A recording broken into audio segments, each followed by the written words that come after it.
सहनावतु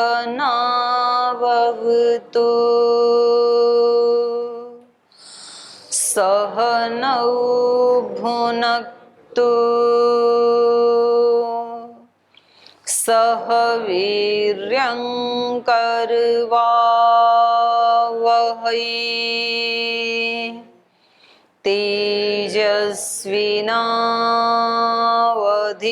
तेजस्विनावधीतमस्तु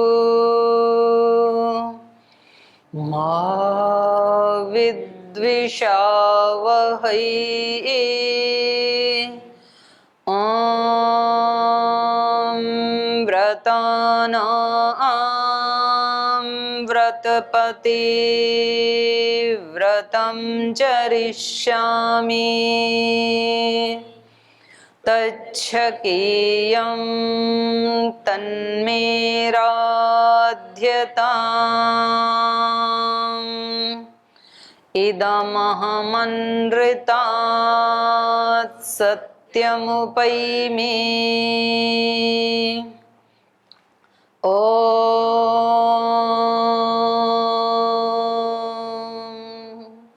शान्ति शान्ति शान्तिः।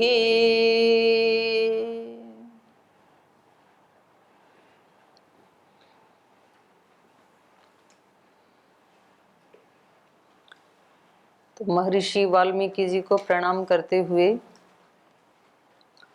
बालकांड का त्रयोदश सर्ग हम अध्ययन कर रहे हैं।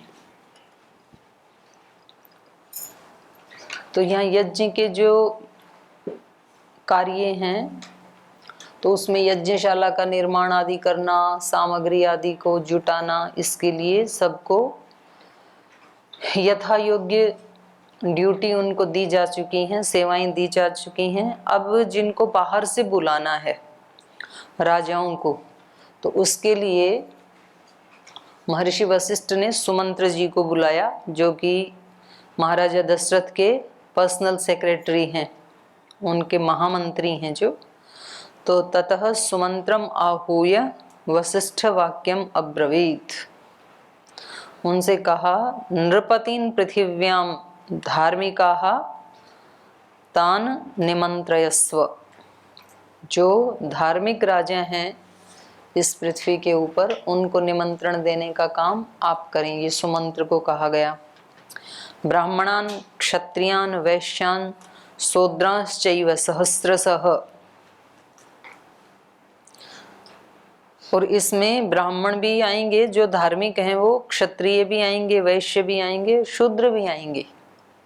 तो देखो ये रामायण का इतना बड़ा प्रमाण है कि आज के युग में शूद्र एक ऐसा मतलब वो बना दिया कुछ लोगों ने कि शूद्र का मतलब जो सबसे नीचे, लेकिन ऐसा अर्थ वैदिक जो वाङ्मय है उसमें ऐसा अर्थ नहीं है और रामायण में भी नहीं है। अब ये रामायण का ये जो श्लोक है 20 नंबर, ये इस बात का प्रमाण है कि यहाँ शूद्रों को भी बुलाया जा रहा है। और इससे पहले भी जो रामायण का 5वां, 6ठा, 7वां सर्ग जो है उसमें ये उद्घोषणा की है महर्षि वाल्मीकि जी ने कि अयोध्या में एक व्यक्ति भी ऐसा नहीं है जो अविद्वान हो। पढ़े लिखे हैं ऐसा नहीं कहा जा रहा, साक्षर ऐसे नहीं कहा जा रहा। आजकल की सरकारें अभियान चलाती हैं, साक्षरता अभियान, और फिर उसकी रिपोर्ट दे दी, बोले तमिलनाडु में सबसे ज़्यादा साक्षर लोग हैं। तो हमने वहाँ जा कर के देखा कि भाई ऐसा भी क्या है कि यहाँ सब लोग, तो पता लगा कि जो दूर दराज गाँव के लोग हैं उनको केवल सिग्नेचर करना सिखा दिया। जैसे पहले एक स्कीम चली थी ना आंगनवाड़ी में, प्रौढ़ शिक्षा में, बड़े बुजुर्गों को भी अक्षर ज्ञान कराओ, नाम लिखना सिखाओ। तो ऐसे उस दौरान वहाँ चलाया और उन लोगों को सिग्नेचर करना सिखा दिया और फिर रिपोर्ट ये बना के दे दी सरकारी कि ये लोग अंगूठा नहीं लगाते हैं बल्कि सिग्नेचर करते हैं। इसका मतलब ये साक्षर, पढ़े लिखे। तो ऐसा नहीं है, ये तो है मतलब राजनीति की दृष्टि से चालाकियां। और यहाँ ये बता रहे हैं कोई भी अविद्वान नहीं है, विद्वान है सब। तो जो एक बात आती थी कि देश की शिक्षा नीति कभी ऐसी थी कि जहाँ जैसे नालंदा तक्षशिला आदि, जहाँ पर बहुत दूर दूर से विदेशों से भी पढ़ने के लिए आते थे। तो एक दिन बता रहे थे, आदरणीय भाई राकेश जी बता रहे थे, वो इतिहास से वो क्या बता रहे थे, वो तो उसका तथ्यों का आंकड़ों का हवाला दे रहे थे कि वहां पर बाहर से जो लोग आते थे तो आधे लोगों को तो गेट के ऊपर जो खड़ा है गार्ड, पहला साक्षात्कार तो उसके साथ होता था, वो इंटरव्यू लेता था और उसको पता है कि भाई ये लोग आए तो विदेश से हैं लेकिन इनका ज्ञान का स्तर उतना नहीं है कि ये इस विश्वविद्यालय में पढ़ सकें। तो आधे लोगों को तो गेट वाला ही बाहर कर देता था, बोले आप इसमें प्रवेश करने के योग्य नहीं हैं। तो उसको कुछ प्रश्न दे रखे थे कि इस स्तर तक का इंटरव्यू आप ले लेंगे। तो एक गेट पे खड़ा होने वाला व्यक्ति भी इतनी पात्रता रखता है, भले ही उसकी ड्यूटी गार्ड की है, लेकिन वो अविद्वान नहीं है, बुद्धू नहीं है वो। तो हमारी ऐसी शिक्षा व्यवस्था थी कि एक कृषक भी, और कृषक तो बहुत बुद्धिमान चाहिए। आज हमने क्या सोच लिया, जिसका दिमाग ना चले तो वो खेती करे। खेती बिना दिमाग वालों की नहीं है, ये गलत धारणा है बिल्कुल। खेती तो बहुत बड़ा विज्ञान है, इसलिए हम बोलते हैं कृषि विज्ञान, उसके साथ विज्ञान लगता है। खेती ऐसी नहीं होती है। हमारे यहाँ किया एक दो ने ट्राई, बहुत पढ़ के आए थे और गूगल के ऊपर सर्च किया कि बीज कैसे बोना चाहिए। कभी खेत में गए नहीं, कभी बीज बोया नहीं, कृषि का कुछ पता नहीं। तो उनको लगा कि ये जो गांव के लोग हैं इनको क्या पता, इन्होंने तो कभी कंप्यूटर खोल के ही नहीं देखा, तो हम करेंगे नई खेती। ये तो आज तक 1 एकड़ में इतनी फसल उगाते थे, हम अब 1 एकड़ में इससे 10 गुना ज्यादा करके दिखाएंगे। वो इतना बीज डाल दिया कि वो पौधे को फैलने के लिए स्पेस ही नहीं है, और उसमें इतना पानी भर दिया कि उसको सूखने ही नहीं दिया। उनको लगा कि जितना ज्यादा बीज डालेंगे, जितना ज्यादा पानी देंगे, उतनी ज्यादा फसल होगी, और पता लगा कि वो जितनी होती थी उतनी भी नहीं हुई, क्योंकि उसको फैलने के लिए जगह ही नहीं है। जितनी नीचे, कौन सा बीज कितनी नीचे डाला जाएगा, कितना डिस्टेंस होगा। तो हमने देखा गांव में जो वो उससे बोते हैं ना, हल से, बैल से या ऊंट से, तो जिधर जहां से बीज निकलता है वो ऊपर एक कितना सा चौड़ा है, उसमें वो ऐसे ऐसे डालता रहता है किसान, और नीचे एक नलकी है उसमें से आता जाएगा।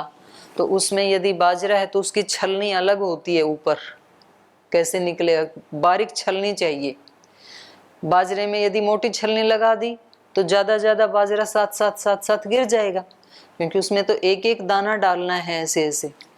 चने की छलनी मोटी मिलेगी क्योंकि चना मोटा है, गेहूं की अलग मिलेगी और उसका डिस्टेंस अलग मिलेगा। बहुत बड़ा विज्ञान है कृषि विज्ञान। फिर कब उसकी नलाई करनी है, कब पानी देना है, कब खाद देना है, कब कटाई करनी है। तो ये हम ऐसे सोच लेते हैं पुस्तकें पढ़ करके कि शूद्र का मतलब है जो बिल्कुल निकृष्ट। शूद्र का मतलब जिसको पढ़ना लिखना ना आए, वो अर्थ नहीं है। शूद्र का मतलब है जिसकी सेवा में ज्यादा रुचि होती है। तो वो सेवा ऐसे थोड़ी होती है, बिना ज्ञान के सेवा कर सकता है कोई। तो मैंने कई बार बताया, जो श्रद्धेय स्वामी जी महाराज नूरगढ़ के थे, स्वामी सोमानंद जी महाराज, वो अपने आप को बोलते थे कि भाई हम तो शूद्र हैं, क्योंकि वो सेवा करते थे। और वो तो इतने बड़े ज्ञानी थे, ऋषि थे वो, तो हमने अपनी आंखों से देखा उनको।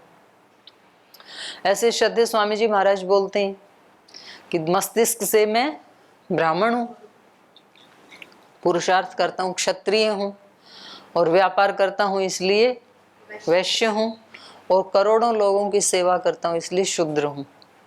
तो 4 in 1 महाराज जी बोलते हैं ना। तो इसका मतलब ये है कि हर व्यक्ति की अपनी अपनी रुचि के अनुसार वो अपनी सेवा का चयन कर लेता था।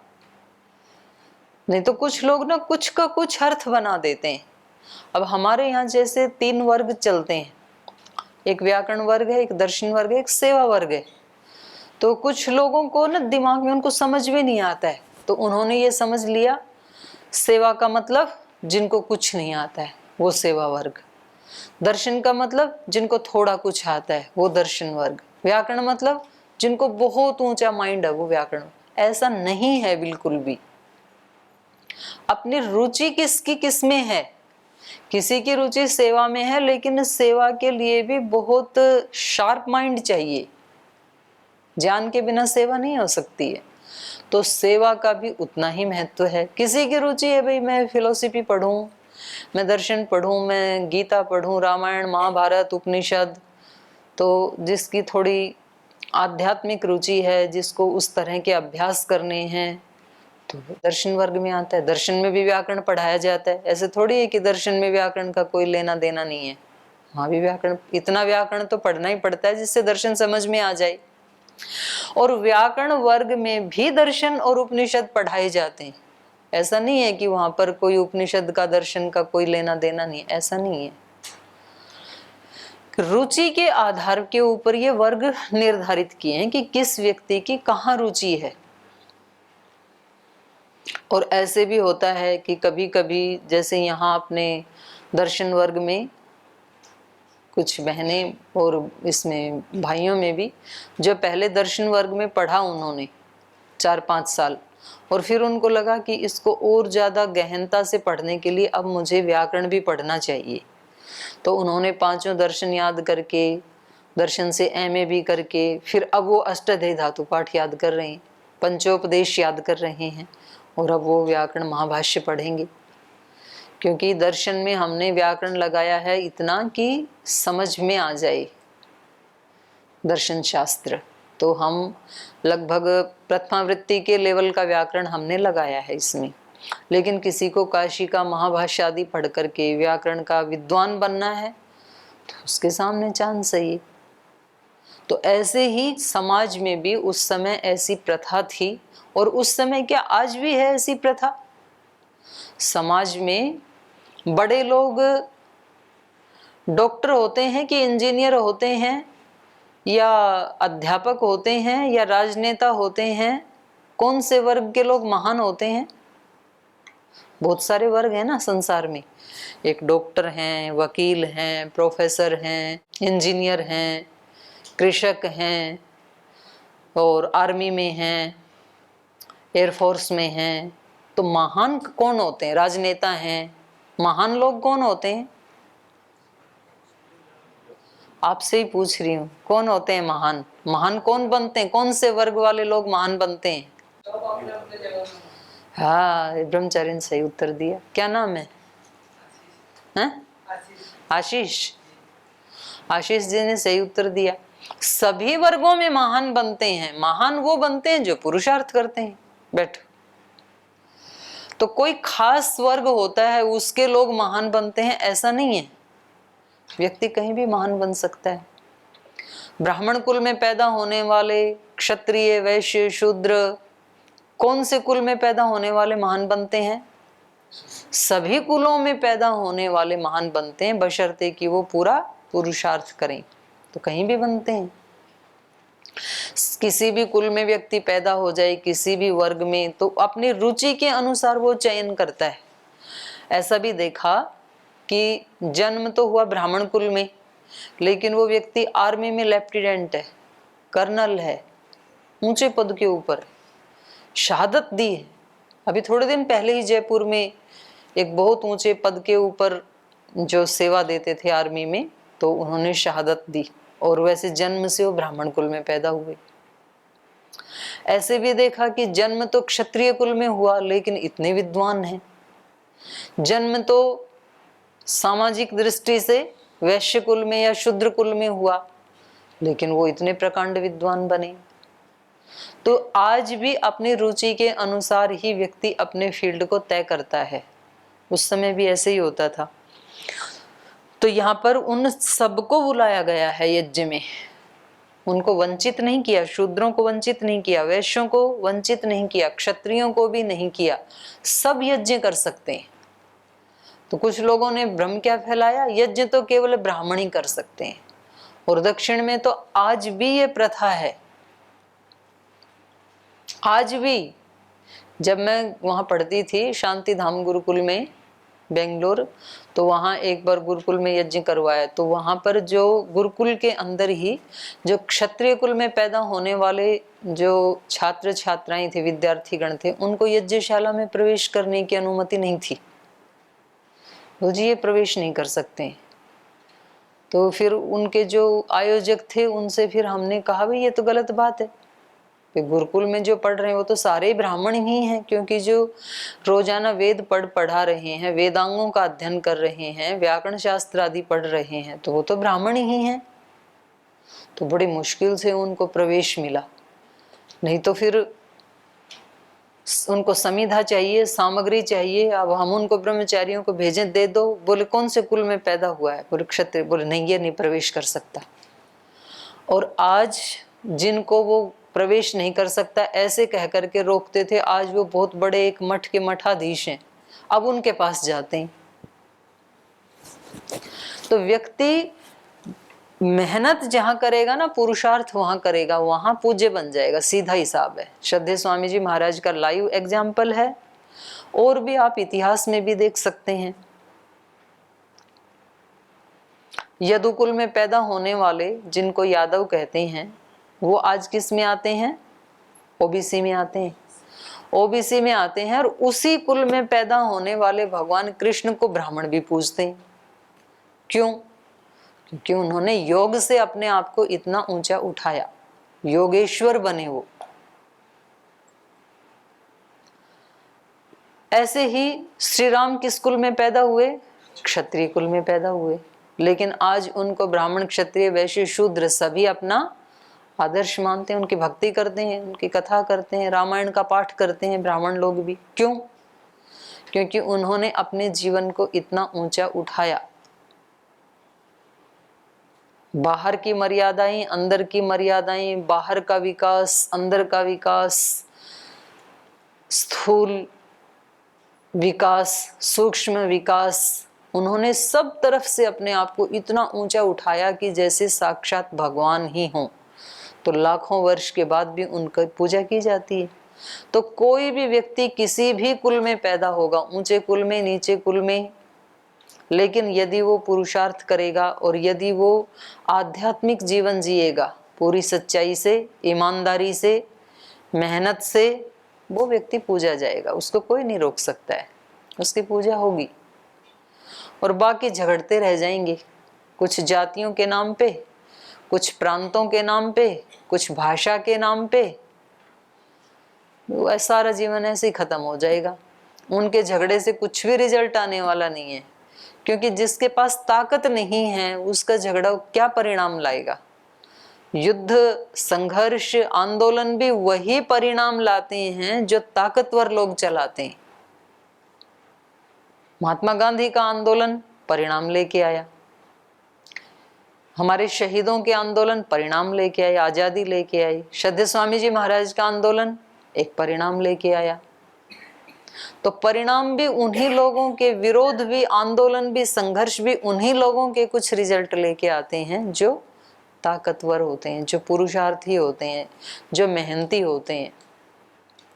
और ये मेहनत कोई रातों रात नहीं होती है कि एक दिन हम सोए नहीं, एक दिन हमने भारत माता की जय के नारे लगा दिए, हिंदुस्तान जिंदाबाद बोल दिया, थोड़ा उछल कूद कर लिया, उतने मात्र से नहीं होता। उसके लिए पल पल व्यक्ति को सच्चाई से, चाहे वो बाहर के कोई आंदोलन है, चाहे अंदर का आंदोलन है, बाहर की असुरता को एक दिन में नहीं मिटाया जा सकता, अंदर की असुरता को एक दिन में नहीं मिटाया जा सकता।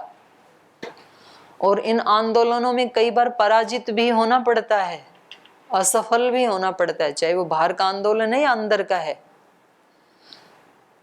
4 जून का जो आंदोलन था उसको कुचल दिया, वो कोई परिणाम नहीं आया, लेकिन उसके बाद फिर लगे एक ही महीने के बाद, और फिर वो 3 साल तक चला, तो परिणाम लेके आया फिर वो।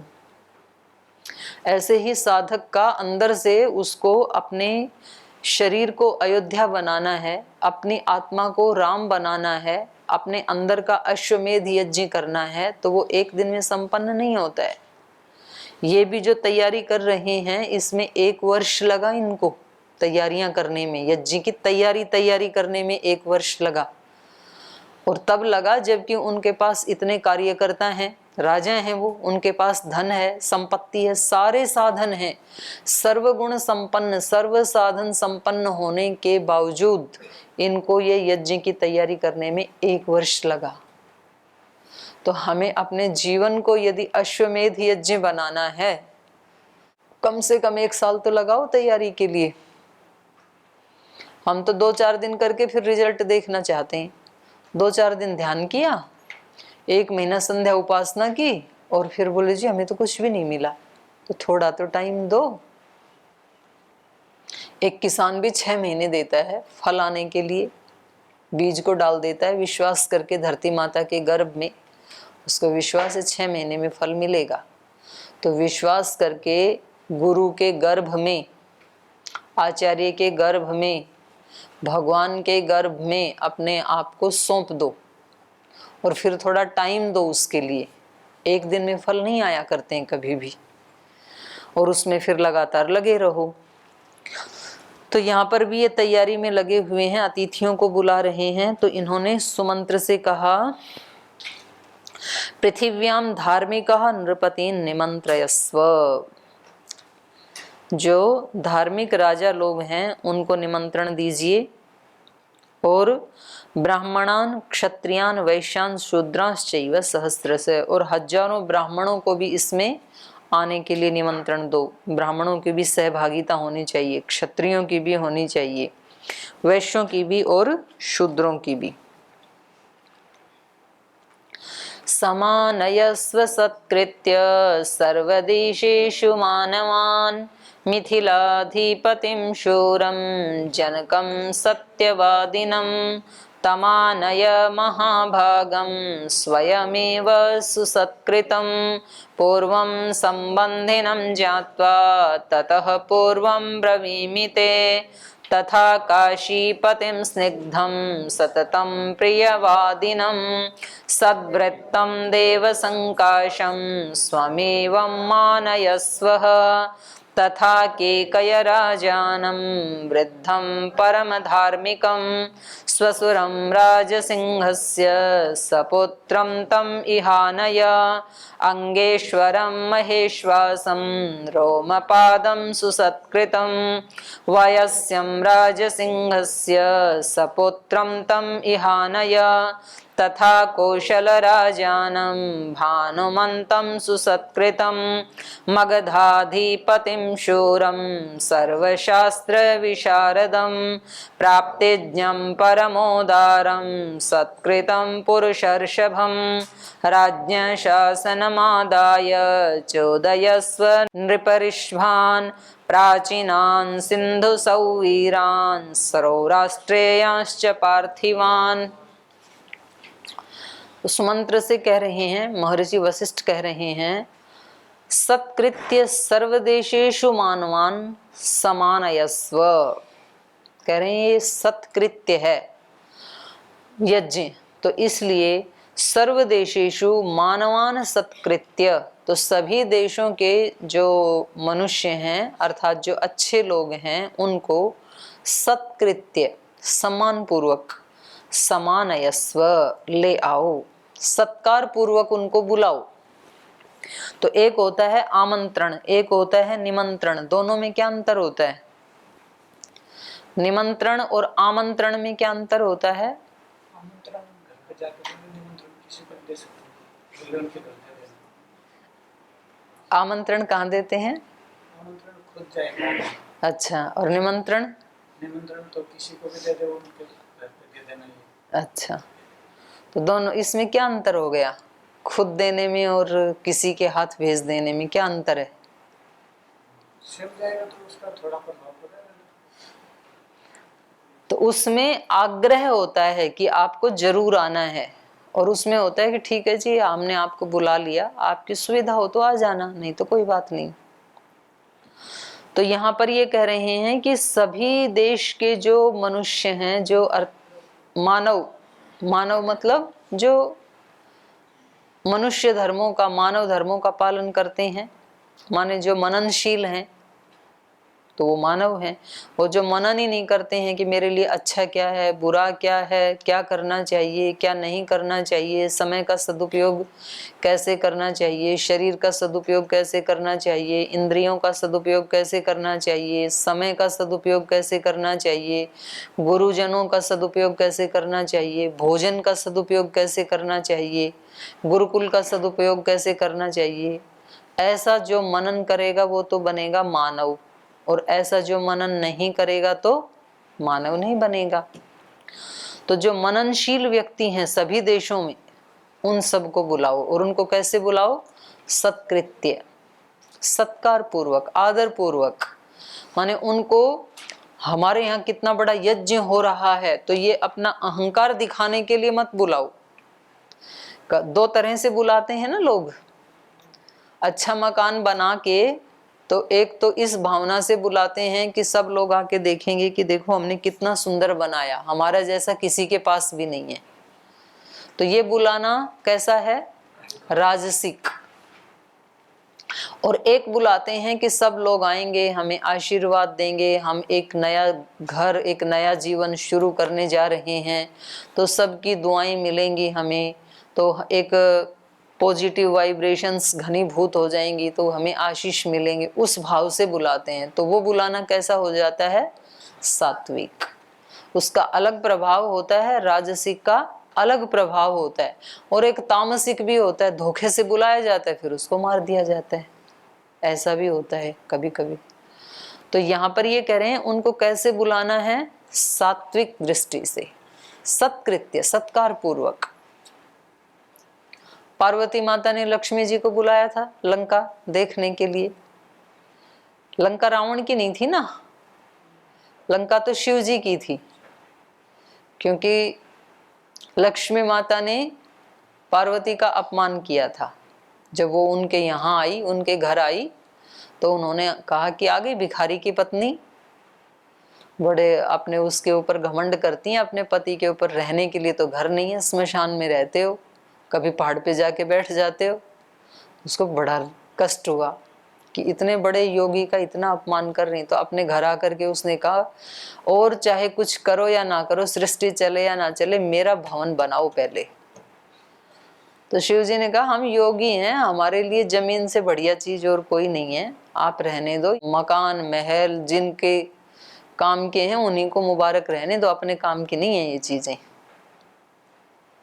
तो उन्होंने कहा कि योगी तो आप हो, मैं थोड़े ना हूं, मेरे को तो अच्छा सा मकान बना के दो, और नहीं तो मैं भी कुछ नहीं करूंगी, आज ना रोटी बनाऊंगी, हड़ताल।